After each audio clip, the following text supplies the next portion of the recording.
من مختلف ولايات الوطن قصدوا هذا المركز المتخصص في العلاج بمياه البحر للسياحة والعلاج في نفس الوقت. يوفر هذا المركب عدة علاجات على غرار إعادة التأهيل، المساج بالأشعة الحمراء، وأيضا العلاج بمياه البحر. احنا جينا بغرض العلاج الوالد، انا راني مرافق تاع الوالد وعندنا 19 يوم احنا هنايا.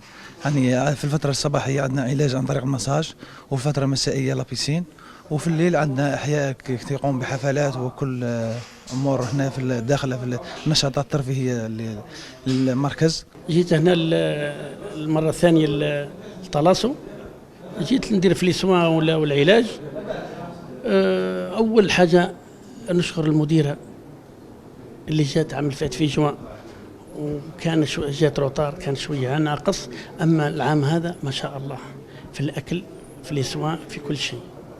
قلنا حاجه اخرى، احنا نتمنوا من المديره والله من ليطا والله من اي بلاصه يكثروا لنا لي شومبر باش نعودوا نلقوا لي رونديفو.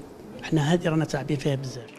تحت تأطير أطباء ومختصين، خدمات عديدة هنا في علاج آلام المفاصل وغيرها. Le patient عند الميدسان يديروا le protocole thérapeutique adéquat le cas ديالو.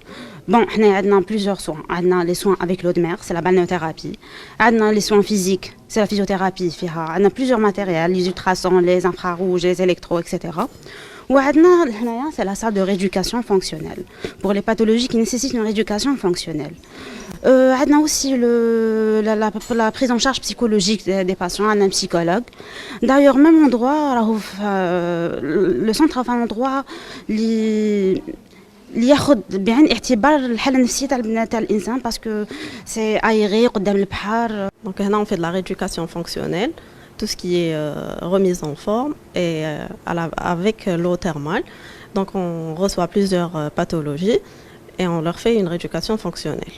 خدمات عديدة يقدمها مركب العلاج بمياه البحر هذا للمواطنين، غير أن الحصول على موعد قريب للعلاج شبه مستحيل بسبب كثرة الطلب عليه، خاصة وأنه المركز الوحيد في الجزائر الذي يقدم مثل هذه الخدمات.